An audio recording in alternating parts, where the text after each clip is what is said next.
Fungua Biblia yako katika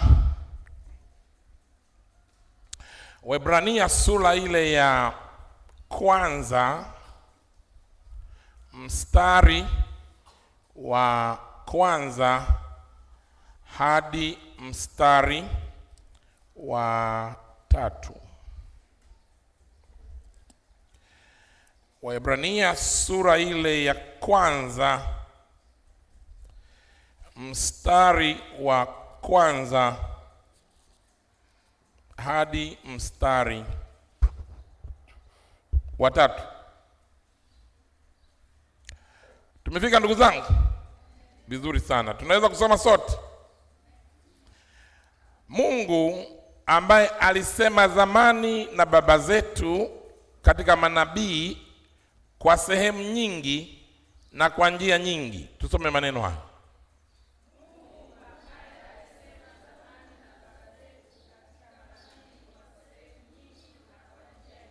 Asante sana. Mwisho wa siku hizi amesema na sisi katika mwana.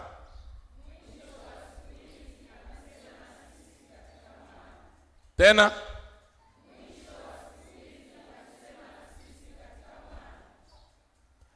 aliyemweka kuwa mrithi wa yote.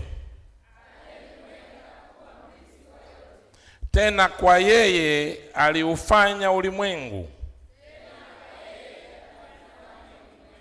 Yeye kwa kuwa ni mng'ao wa utukufu wake na chapa ya nafsi yake.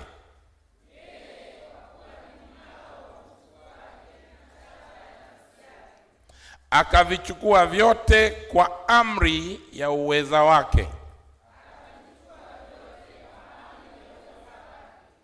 Akiisha kufanya utakaso wa dhambi, aliketi mkono wa kuume wa ukuu huko juu.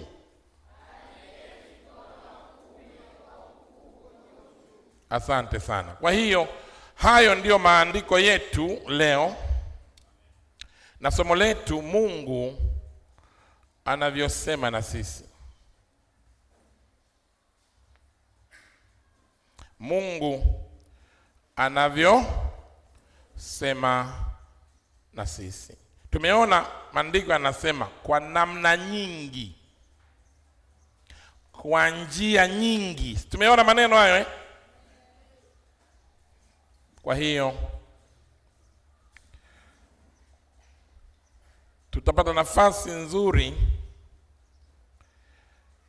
kadri tutakapoendelea kujifunza darasa hili mpaka tuone namna 20 ambazo Mungu anasema na sisi. Namna 20 ambazo Mungu anazitumia kusema na sisi. Na kwenye darasa letu tutaangalia tu leo chache ili kuweka msingi. Jamani, amina. Sasa katika utangulizi wetu ni muhimu kufahamu kuwa Mungu hufanya mawasiliano yake na watu wake kwa njia nyingi sana, na kwa namna mbalimbali. Ni muhimu kufahamu kuwa Mungu hufanya mawasiliano yake na watu wake kwa njia nyingi sana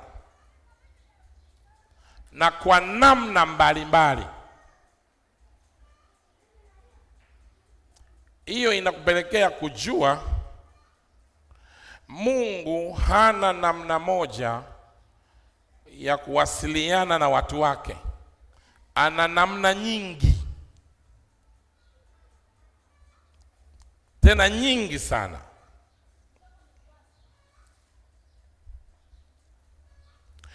Kama watu wa Mungu watajifunza na kujua njia mbalimbali anazotumia Mungu kuzungumza na watu wake,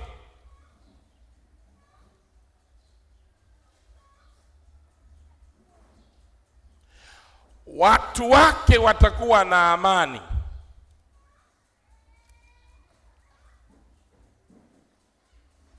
Kwa sababu watayajua mapenzi ya Mungu katika maisha yao.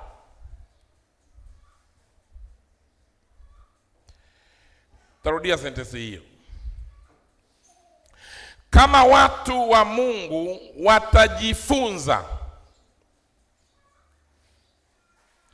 na kujua njia mbalimbali anazozitumia Mungu kuzungumza nao, basi watakuwa na amani,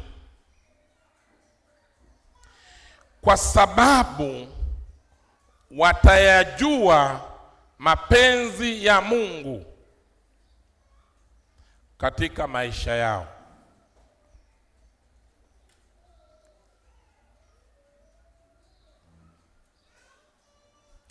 Watu wengi sana wa Mungu hujiuliza swali muhimu katika maisha yao: wanawezaje kujua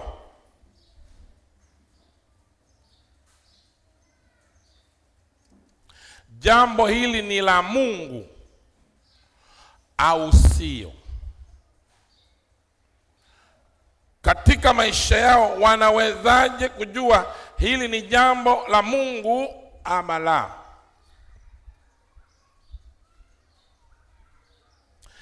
Jibu lake ni rahisi tu.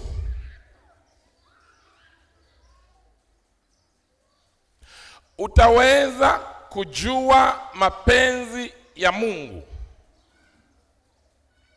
endapo tu utakuwa na ufahamu ni namna gani Mungu huwasiliana na watu wake.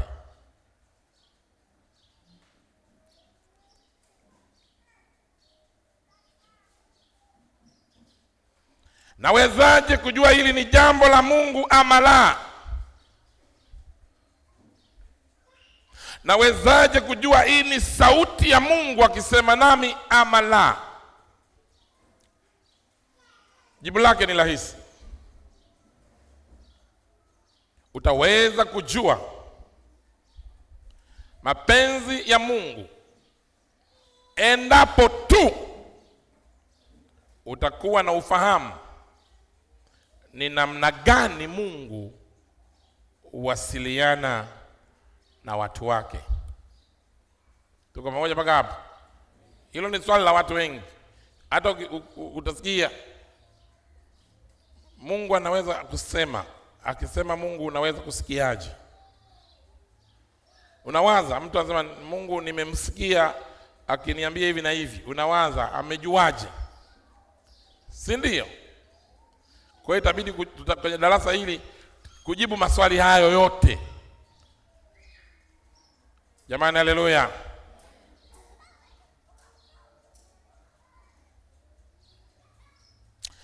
Mungu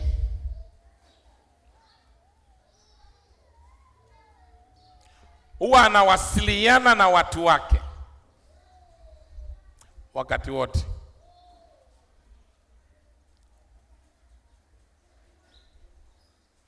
Watu wengi nyakati za Biblia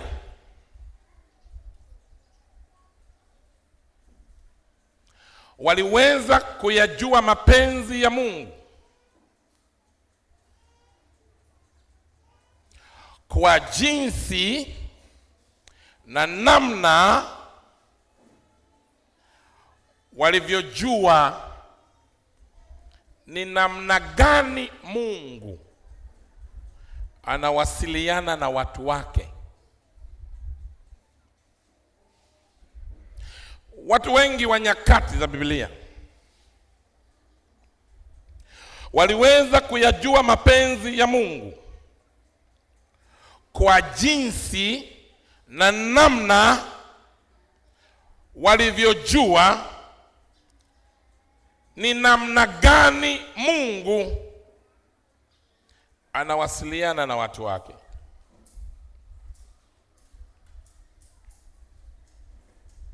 Nyakati za Biblia watu waliyajua mapenzi ya Mungu kirahisi.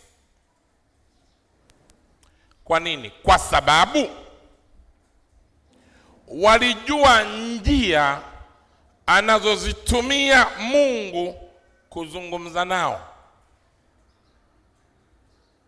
Ziko njia anazotumia Mungu kuzungumza na sisi.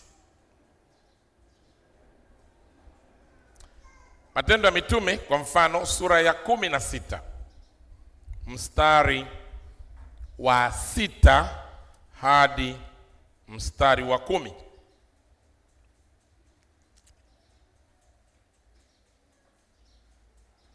Maandiko yanasema hivi: wakapita katika nchi ya Frigia na Galatia, wakikatazwa na Roho Mtakatifu. Hebu sema maneno, wakikatazwa na Roho Mtakatifu. Tena swali linakuja, walijuaje ni Roho Mtakatifu anawakataza? Kwa hiyo kumbe wenzetu walienda mbali zaidi.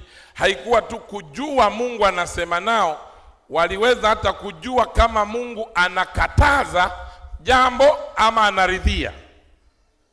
Tuko pamoja mpaka hapo? Asante. Wasihubiri lile neno katika Asia. Walipofika kukabili Misia, wakajaribu kuenda Bithinia, lakini Roho wa Yesu hakuwapa ruhusa. Kumbe pia waliweza kujua Mungu ametoa ruhusa juu ya jambo hili ama hajatoa nini? Hajatoa ruhusa. Umeona huo uelewa? Kwanza wanauelewa wa kukatazwa na wanajua nani anawakataza. Alright? 2, wamejua kumbe kuna ruhusa huwa inatolewa na kuna wakati kuna ruhusa haitolewi. Jamani, haleluya. Wakapita Misia, wakateremkia Troa. Troa kwa leo ndio London. Bwana Yesu asifiwe sana. Mchungaji wa kwanza kuchunga London anaitwa Luka mtakatifu. Ndio inaitwa Troa leo kwenye maandiko. Bwana Yesu asifiwe sana. Kwa hiyo wakateremkia London, kwa leo tungesema maneno hayo. London ni Uingereza, si ndio? Paulo akatokewa na maono usiku. Tuseme wote, Paulo akatokewa na maono usiku. Akatokewa na nini? Saa ngapi? Alimuona mtu wa Makedonia amesimama akimsihi na kumwambia vuka uje Makedonia utusaidie. Basi alipokwisha kuyaona yale maono, mara tukataka kutoka kwenda Makedonia, kwa kuwa tuliona hakika ya kwamba Mungu amefanya nini?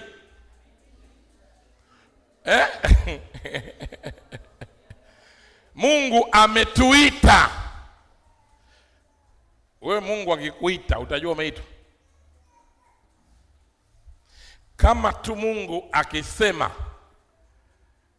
hujui kama kasema, hatua ya kukuita utajuaje amekuita?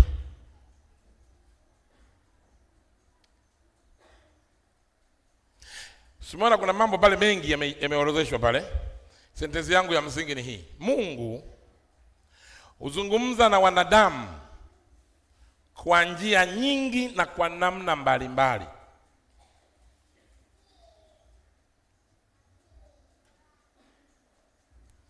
Na nitajaribu kuziorodhesha chache hapa kwenye utangulizi wangu upate picha.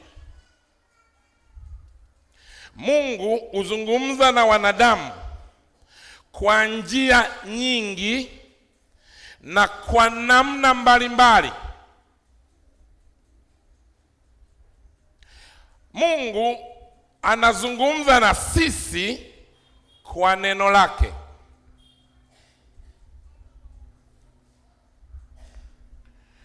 Mungu anazungumza na sisi katika maombi.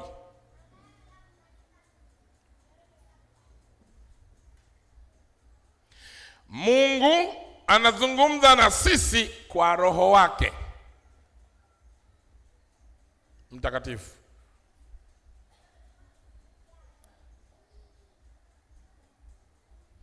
Mungu anazungumza na sisi wakati wa maombi na ibada.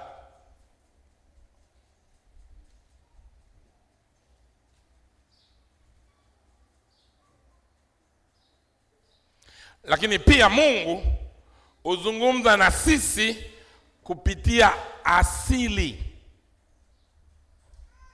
na mazingira.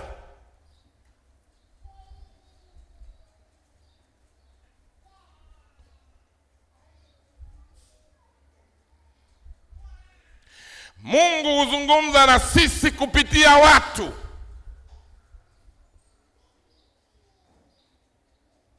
Mungu huzungumza na sisi kupitia ndoto.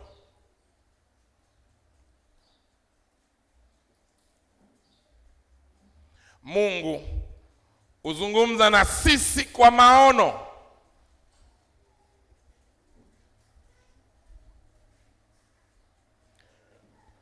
Mungu huzungumza na sisi kwa sauti ya ndani.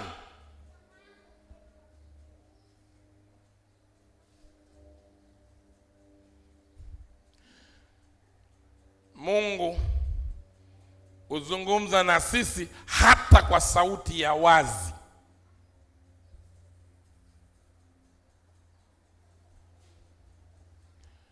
Mungu huzungumza na sisi kwa unabii.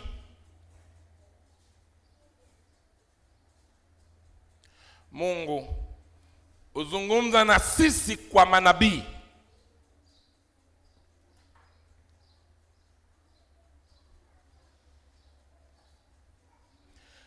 Ibadani kunaweza kufanyika ibada kama tuliyofanya hapa sasa. Roho Mtakatifu akamgusa mtu na mtu akapata neema ya kusema na sisi kwa mafunuo ya kinabii kwenye ibada hizi na kutoa maelekezo. Jamani, kweli ama sio kweli? Kweli.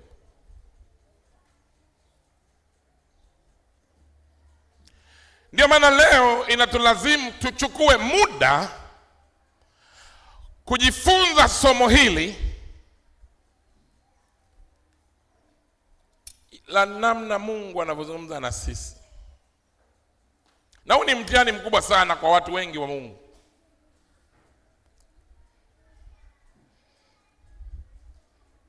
Ndio maana saa nyingine wengi wanaamini mtu akizungumza naye, kama mtumishi wa Mungu anazungumza na mtu na anamwambia yale yanayoendelea, anasema nani kakuambia? Umejuaje?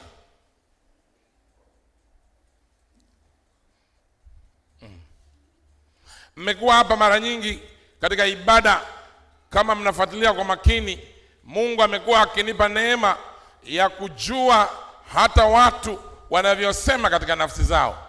Uongo kweli? Swali linakuja, najuaje?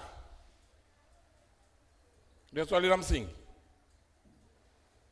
Najuaje?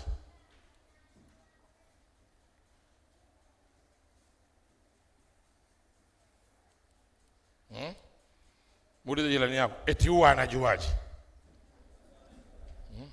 Ndio maana hata katika madarasa ya kanisani hapa utaona madarasa yanaenda moja kwa moja kwenye maisha yako ya kila siku, tena kwa namna yako. Swali linakuja, kuna mtu kamwambia, Bwana Yesu asifiwe sana, nyinyi mlokaa na mimi, kama mmekaa na mimi karibu, mimi sipendagi hata mtu aniambie habari ya mtu yoyote. Na ndio maana hata hapa kanisani sijawahi kumtuma mtu yoyote amchunguze mtu yoyote. Mmewahi kusikia kitu kama hicho? Kwamba wewe mfuatilie fulani. Umewahi kusikia hapo? Ukiona hivyo,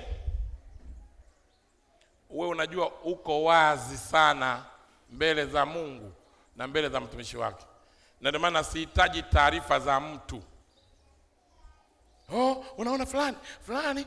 Mimi nasemaga hata kama mtu anafanya zina, wala sinaga pressure naye. Kwa sababu itafika siku atakuja mwenyewe hapo. Mwenyewe atakuja hapo. Na ataeleza yote mwenyewe. Ndio maana sitakagi mtu amfuatilie mtu yoyote. Lakini kama pia nataka kujua taarifa, Mungu anaweza kumtumia pepo. Mmeona mara ngapi hapa pepo akisema, mchungaji, hebu ngoja kwanza, huyu bwana jana amezini. Umeona bwana, na kazini na fulani, guest fulani, na chumba namba fulani, saa fulani. Hamjawahi kuona hapa? Huyu asipotengeneza mchungaji, si tupite naye. Ndio namwambia, bwana wewe njoo. Kulikoni? Anaina Hatutaki sisi usengenyaji. Unajua kutumatuma watu ni kufanya kanisa liwe la wasengenyaji.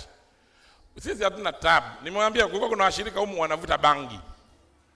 Anavuta bangi mshirika, yuko haleluya, kumbe haleluya ya bangi imesukumwa na msogoto wa bangi. Tulijuaje? Huko Mungu anakuona. Mshike mkono jirani yako, mwambie hapa Mungu anakuona.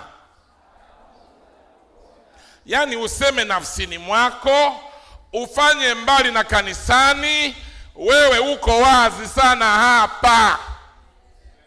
Mpe Bwana makofi ya shangwe.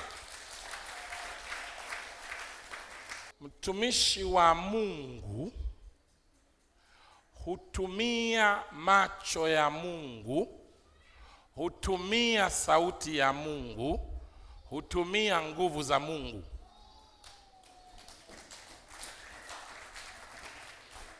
Nimesemaje maneno haya?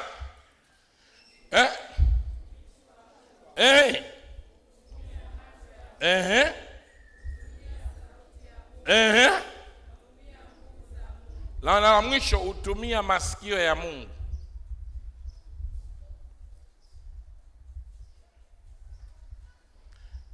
Kuna saa nikija hapa kanisani nawaambia hapa hali sio sawa sawa. Na nyinyi hapa mmeimba sifa, mmemtukuza Bwana, lakini mimi wanaambia hapa mambo sio sahihi. Tuweke vitu sawa. Mara ngapi nimesema hivyo?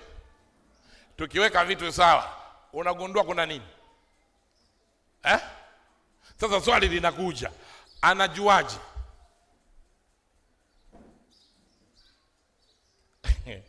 Ndio swali la msingi. Anajuaje?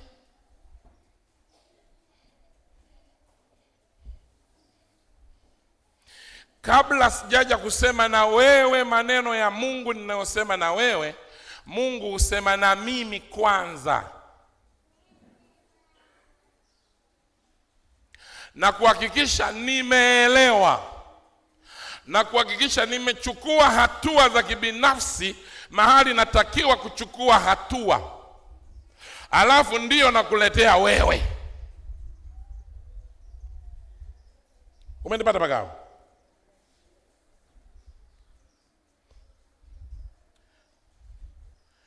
Kwenye darasa letu hili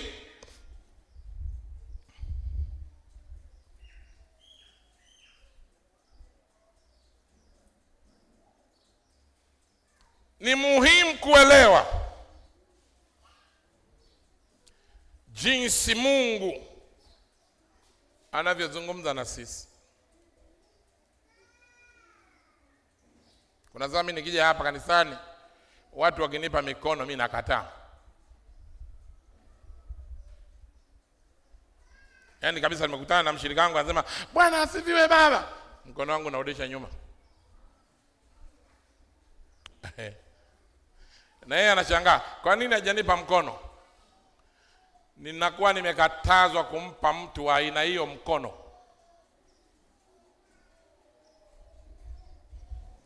Umenipata bagao? Umenipata? Na Mungu anakuwa anajua kwa nini amenikataza. Yaani hata ukiuleta huo mkono mpaka usoni hapa, siwezi kuuchukua.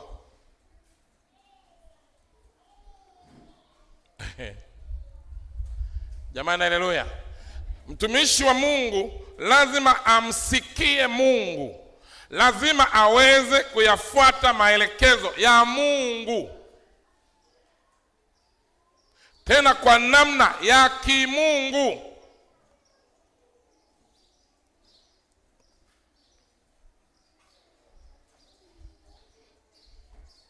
Bwana apewe sifa nyingi.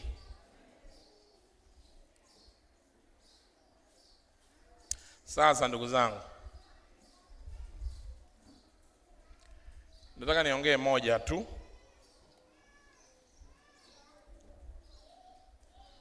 Jambo moja tu leo. Alafu niishie hapo. Nimesema yako mambo mangapi? 20. Na nataka nifanye hii ni series. Nitakuja hapa Jumapili ambayo sasa kutakuwa hakuna harusi. Umeona bwana? Niko na uhuru wangu. Tutembee na mambo haya. Nataka nikusaidie pia na wewe usije kuwa unafikiria. Unajua ukiwa mchungaji ambaye umeitaka hii kazi, umejiita, itakulazimu ujitahidi kujionyesha kwa watu kwamba na wewe ni mtumishi wa Mungu kwa kulazimisha vitu. Umenipata bana? Lakini ukiwa umeitwa na Mungu, hauna hata huo muda wa kujitahidi kujionyesha kwa watu kwamba wewe ni mtumishi wa Mungu, unatumiwa na Mungu. Huna hata huo muda.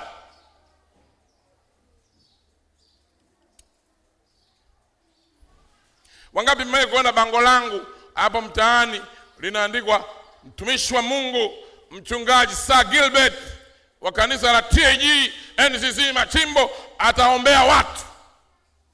Wangapi mmewahi kuona kitu cha namna hiyo? Na watu watafunguliwa. Nani kwanza mmewahi kuona picha yangu mimi kwenye bango la mstimu wa TANESCO? Picha yangu iko pale kwamba mtumishi wa Bwana atahudumu. Nani mmewahi kuona kitu kama hicho?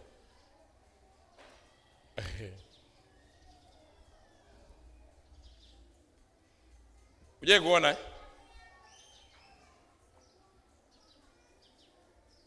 Kwa nini uje kuona?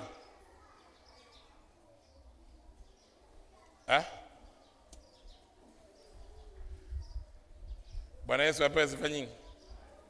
Kwa nini hujawahi kuona? Ndio swali la msingi. Kuna nini?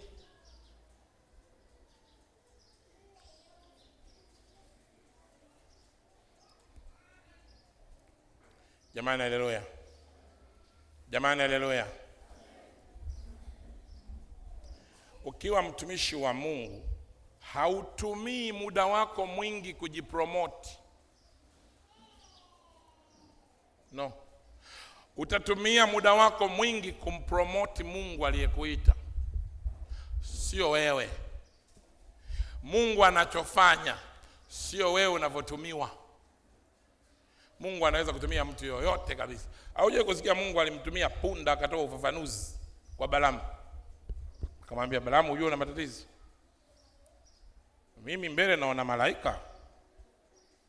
Ndio maana nimegoma kukupeleka. Malaika amekusudia kukufyeka wewe. Kwa hiyo nimesimama hapa kukuokoa. Wewe tena unanipiga. Una shukrani. Watakukata shingo hiyo. Punda anazungumza. Umeelewa? Mnasoma msomi? Sasa punda alikuwa na uspesho gani? Baada ya pale unafikiri aliongea tena? Sisi watumishi wa Mungu hatuna uspesho wowote. Kama Mungu hatutumii, hatuna uspesho wowote. Ni watu wa kawaida sana. Lakini tunakuwa wa tofauti pale Mungu anapochagua kututumia kwa mambo yake na kwa namna yake. Nisikie amina katika hilo. Sasa nataka niseme jambo moja alafu niache, maana sasa tuongee jambo moja ambalo Mungu anazungumza na sisi, si ndio? Moja tu. Moja, Mungu uzungumza nasi kwa sauti ya waziwazi. Yamsema maneno haya kwa nguvu zaidi, maana hiyo sentensi inashangaza. Tena,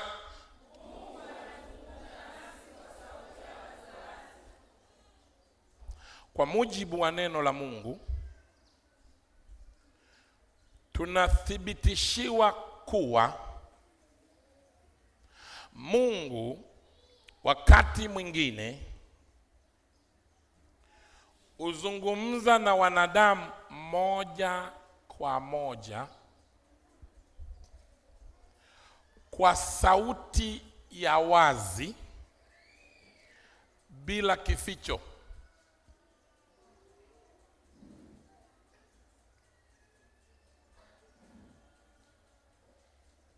Dharudia maneno haya.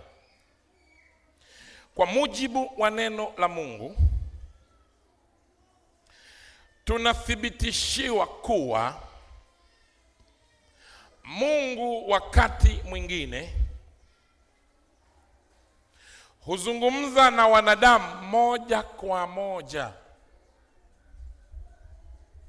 kwa sauti ya wazi bila kificho. Mungu huzungumza hivyo kama mtu anayezungumza naye ni rafiki yake ama kama mtu anavyozungumza na rafiki yake. Mungu huzungumza na mtu kama mtu anavyozungumza na rafiki yake pia. Kwani tunavyoongea na marafiki zetu tunaongeaga kificho wazi sana, si ndio?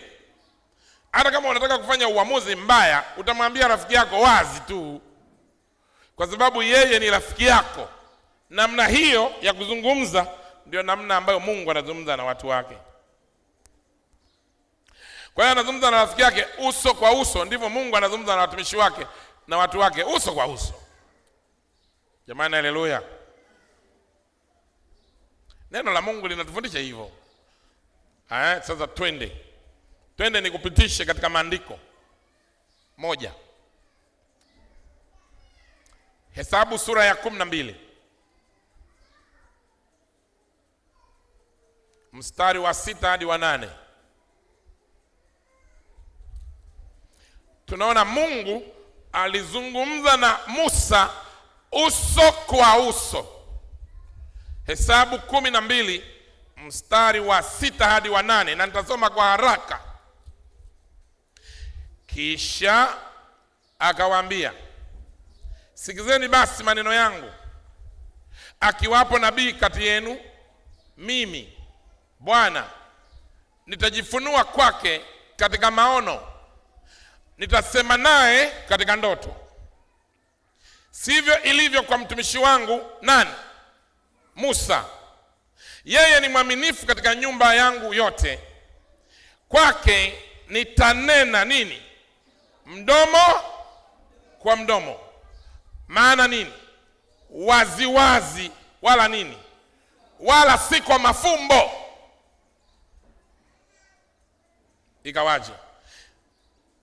Na umbo la Bwana yeye ataliona.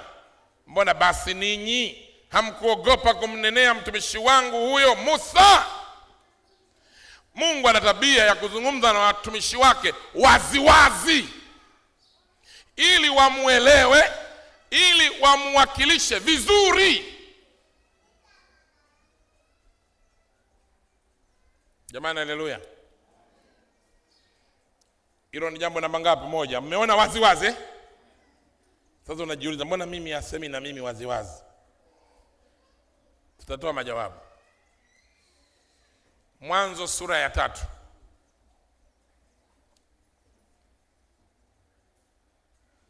Mstari wa 9 hadi wa 12. Mungu alizungumza hivyo na Adamu.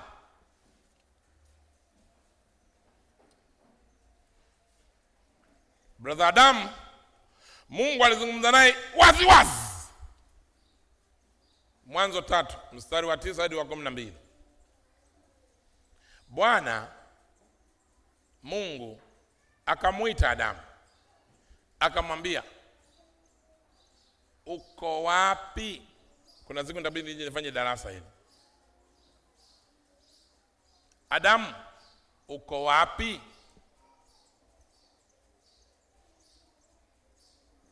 Akasema, nalisikia sauti yako bustanini, nikaogopa kwa kuwa mimi ni uchi. Nikafanya nini? Adamu anatupa kumbe sentensi ya msingi. Mungu akikuita unaweza kusikia sauti yake na ukajua ni Mungu ananiita. Anasema, nalisikia sauti yako nikajificha kwa kuwa ni uchi. Mungu akamuuliza, akasema, ni nani aliyekuambia ya kuwa uchi? Je, umekula wewe matunda ya mti niliyokuagiza usiyale? Adamu akasema, huyo mwanamke uliyenipa awe pamoja nami ndiye aliyenipa matunda ya mti huo nikala. Akala, akapewa matunda ya mti ule akala. Kuna wengine nasema, wewe unajua Eva ndio alikula matunda, Adamu alikuwa ameenda kutembea. Adamu alikuwa ameenda kutembea wapi? Bichi. Maandiko ukisoma, Eva akala akampa na Adamu. Hiyo sentensi ya Kiswahili inakuonyesha. Tunasoma ndani ya mstari, akala akampa na nani? Maana yake wanakuambia nini? Alikuwepo. Na kwa nini Eva alikula? Eva alikula kwa sababu Eva hakukatazwa. Alikatazwa nani? Ilikuwa ni wajibu wa Adamu kukataa kile alichokatazwa, na kungekuwa hakuna matezo yote. Na kusema, umekula hii, mimi hiyo nilikatazwa, kwa hiyo mimi siwezi kutumia. Tusingekuwa na hali kama hizi. Lakini Adamu aliugua ugonjwa mnaougua nyinyi siku hizi. Ugonjwa gani? Kimya. Ugonjwa gani? That's correct. Mapenzi fever.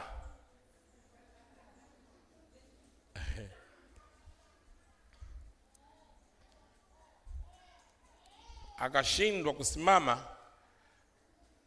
kwenye mstari. Lakini tunaona Mungu alisema na Adamu. Unaona wanavyozungumza, Adamu uko wapi? Bwana mimi niko huku, nimesikia sauti yako, nimejificha, niko uchi. Nani kakwambia uko uchi? Si huyu mwanamke uliyenipa. Hiyo ni lawama. Si huyu mwanamke uliyenipa, lawama. Yaani manake, Mungu si ulijipendekeza ukaniletea hapa mwanamke, mimi sikukuomba, wewe si ndio kielele chako ukaleta, sasa umeleta problem. Ndio anachomwambia Mungu. Sasa sijajua ukipata mwanamke umepata problem. Mimi kwa kweli hapo ndio Adamu takuja kumuuliza tukionana.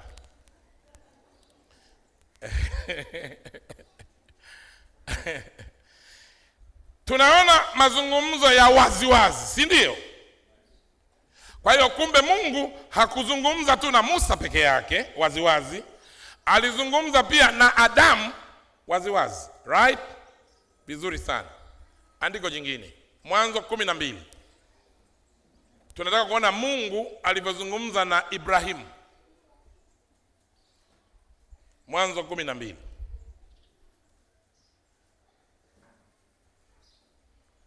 Mstari wa 1 hadi wa 3.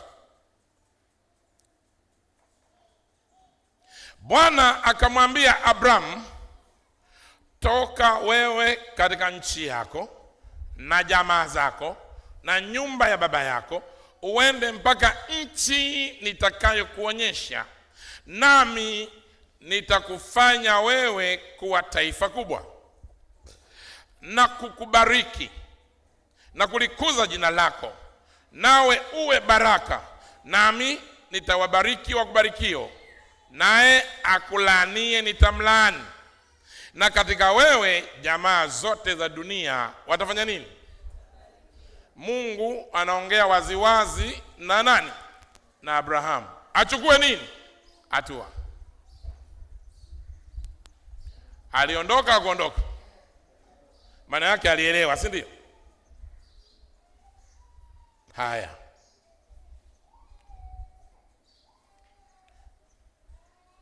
Mungu alizungumza tena na Musa.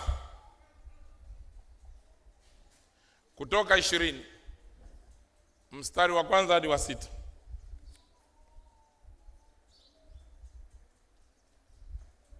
Hapo sitasoma, nataka tu uandike. Nataka niende kukuonyesha kwamba Mungu pia alizungumza na Yoshua. Yoshua sura ya 1 mstari wa 1 hadi mstari wa 3.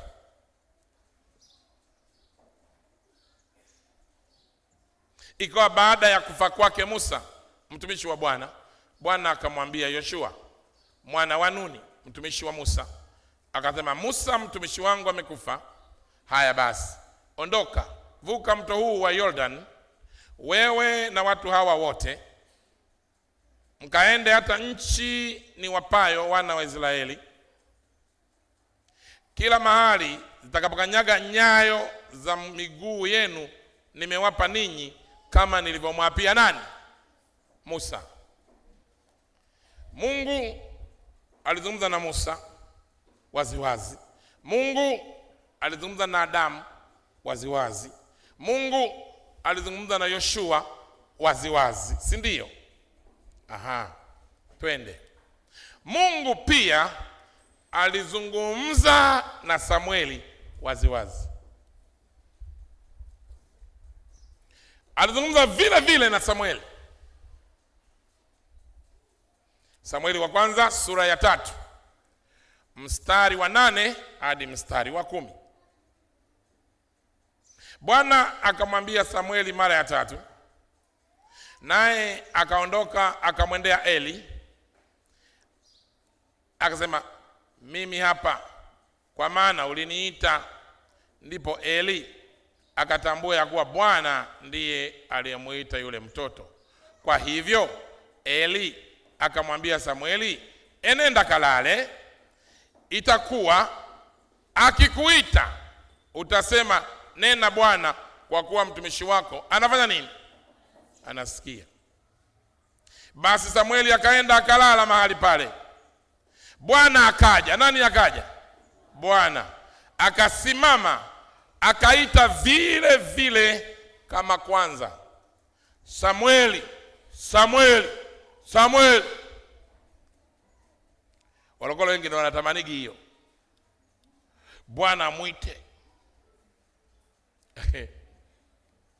Bwana usiku wa mwite, Paulina, Paulina, Paulina. anaona niko kiroho sana. Bwana Yesu asifiwe sana. Kwa nini Bwana alimuita Samueli na Samueli alienda kwa Eli? Very important. Aliitwa mara 3. Si ndio? Aliitwa Samueli mara ya kwanza, akaenda kwenda akamwambia niko hapa umeniita. Eli akasema hapana, mimi nimelala, nenda ulale. Akalala, akaitwa tena. Akasema nimekuja, nimesikia umeniita. Akasema no. Eli, kwa nini Eli naye baadaye aligundua Samueli anaitwa na Mungu?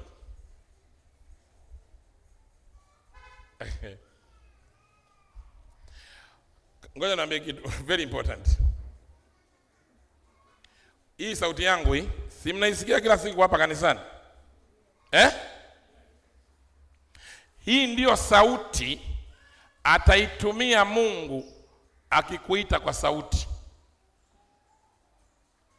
Kwa sababu hii ndiyo sauti unayoijua.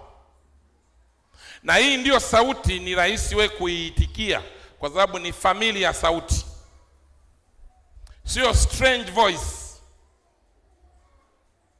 Kuna mtu anaelewa ninachoongea?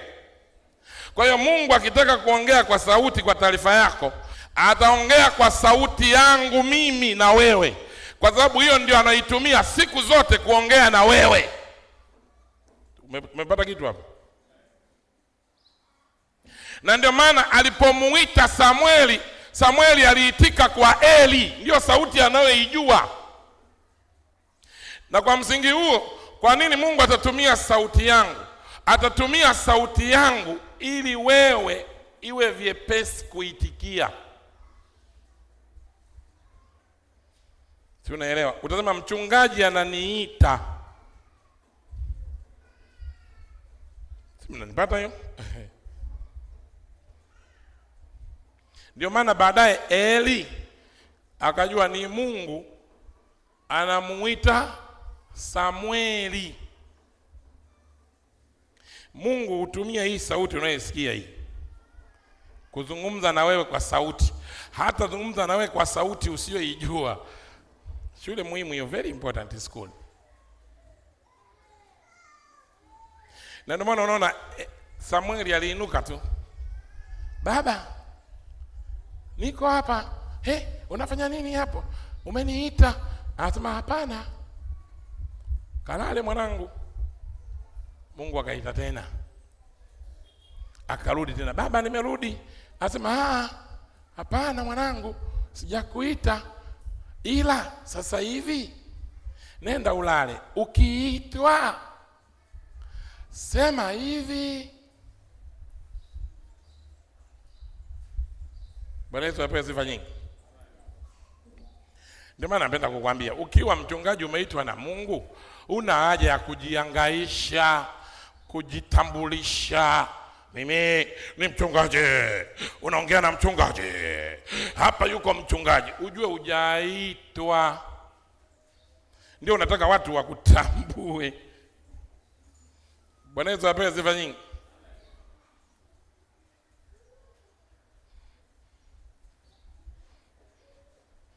Mimi hapa mtaani sijawahi kumtambulisha mtu yeyote kama mimi mchungaji. Kwanza kasinaga huo muda. Naitwa nani? Naitwa Gili. Napenda jina langu kuliko uchungaji. Naitwa Gili. Tena naitwa Sir Gilbert. Ndio Sir peke yangu nchi nzima. Unafanya kazi gani? Kazi haikuhusu. Unataka kunilipa? Tufanye yaliyo tukutanisha. Bwana Yesu apewe sifa nyingi. Baadaye mtu anakuja sema, siku moja tumeenda na mke wangu mahali, dada mmoja akaja akasema, mchungaji, Bwana asifiwe. Nikasema amen. Akasema, mchungaji, unajua hata jana nilikuona, nilikusalimia kwa heshima sana, wewe ukaitikia kawaida tu. Sasa alitaka mimi nifanye nini? Ni bora angelalamika sikuitikia seti. Akasema, unajua mimi najua wewe ni mchungaji. Nikasema, wewe nani alikwambia maneno hayo? Akasema, najua. Mke wangu akasema, huyu rafiki yangu huyu. Nikasema, kumbe wewe rafiki wa mke wangu, nitakukalili. Siku moja sisi tulikuwa na Sanga sije na nani, tumeingia duka fulani mahali. Nimeingia hivi, yule mama mwenye duka akasema, haleluya, hatimaye leo mtumishi wa Mungu umeingia kwenye duka langu. Nikamwambia, nani nikakwambia maneno haya? Akasema, wewe ni mchungaji. Bwana Yesu asifiwe sana. Akawaita wanae, walikuwa wanakula, acheni kula, njoni mumsalimie mchungaji, huyu kumpata sio rahisi, njoni mumpe mkono wa bariki. Mchungaji, bariki duka langu. Nini kilimfanya ajue mimi mchungaji? Kola wala tena. Mimi nikiwa kwenye shughuli zangu navaa muuza samaki ana nafuu, t-shirt liko humu, navaa na ndala ya Umoja. Wangapi mmeniona na ndala ya Umoja? Hiyo ndio my favorite. Hata kwenye gari na ndala yangu ya Umoja, nikishuka unaona mtu wa kawaida, sitaki attention, sitaki mimi stress.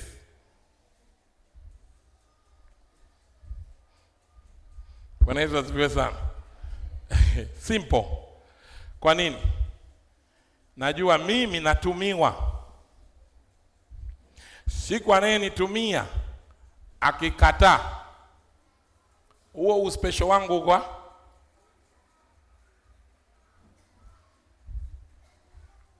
jamani, haleluya.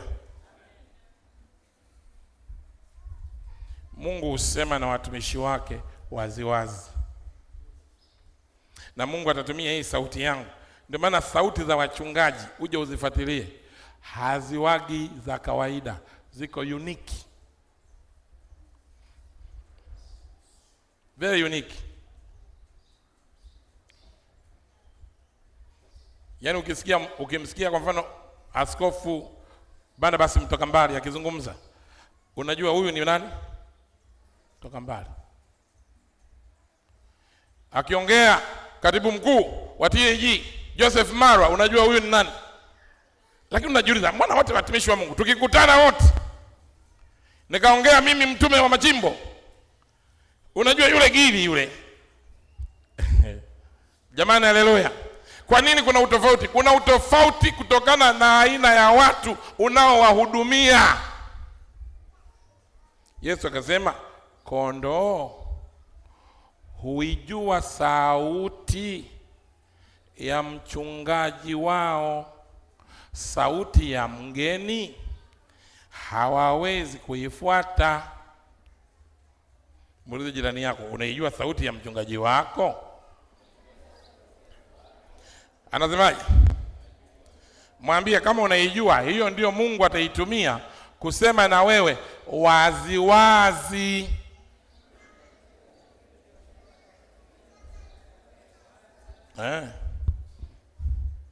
Utasema ni mchungaji anaongea na mimi, ni mchungaji ananiita, ni mchungaji ananifokea, ni mchungaji amenitokea. Wengi mnaonaga mimi nawatokea, si ndio? Na unasikiliza, kwa nini leo mchungaji kanitokea? Huwa ni Yesu Kristo anakutokea kutokana na umbo unalolijua kila siku linalosimama mbele yako, ili uweze kusikiliza maelekezo. Umenipata? Dada mmoja mshirika wangu anaitwa Susan, alikuwa tunaomba apate kazi. Susan yeye akaanza kazi ikapatikana, na Susan hataki kwenda kufanya kazi. Anasema usiku nikamtokea nikamwambia, yani wewe, si tunaomba upate kazi, wewe uende kufanya kazi, wewe hutaki kwenda kufanya kazi. Una maana gani? Kofi. Yani ile niliipenda. Anasema nikazinduka, kesho yake nikaenda kazini, na kaendelea na kazi. nataka niwamtokee mshirika mmoja anasumbua kofi la pua.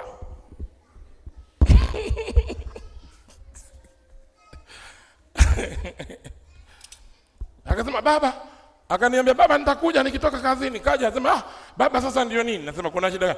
Yaani baba usiku umekuja kunitia kofi. Kwa nini nilikosea nini baba? Na unaniambia kwa nini uendi kazini? Nimetoka kazini. Nimeona nije hapa sasa nikwambie. Baba ulinitia kofi. Nikamwambia ni Yesu alikutia kofi. Ili usilalamike lazima atumie umbo langu.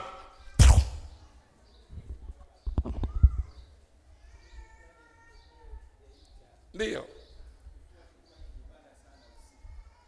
Mnaweza kumpa maiki mtumishi wa Mungu. Sijui kama kuna maiki nzuri watu wasikize kitu hapa muhimu. Hebu sikizeni jambo hili watumishi wa Bwana.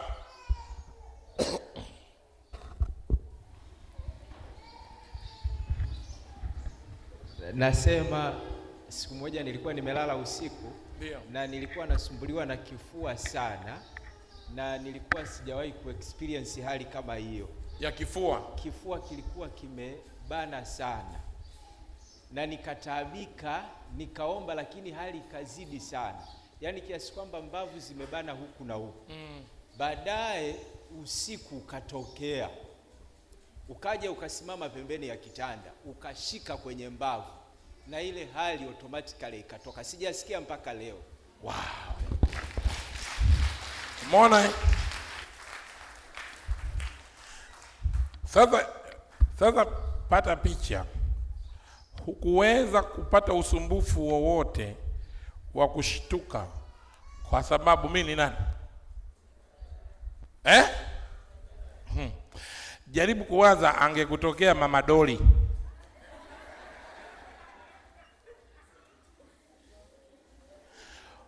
Ungejua Mama Doli ni nani? Toe sauti. Ungejua ni nani? Umeona Mungu alivyokuwa very wise. Very important. Hata kama angetaka kufanya hicho ambacho mimi nilifanya, usingekubali. Lakini ilikuwa rahisi kukubali kwa sababu unajua ni mchungaji wangu huyu amenitokea na anaweka mkono kwenye eneo ninalosumbuka nalo, na najua Mungu anavyofanya kazi pamoja naye, ikawa soft. Washirika wangu wengi mmetokewa na Yesu ila kwenye umbo hili. Wengi kabisa. Na wewe unasema ni mchungaji. Ndivyo Mungu anavyotaka ili wewe upate utulivu wa kupokea maelekezo ama kupokea msaada, kwa sababu unajua nahudumiwa na mchungaji wangu. Ndio Yesu atatumia umbo la mchungaji wako. Na umeona amepata uponyaji. Kwa hiyo ni Yesu alimponya. Jamani, haleluya. Hiyo shule jamani imeingia hiyo shule. Mpe Bwana makofi ya shangwe na vigelegele.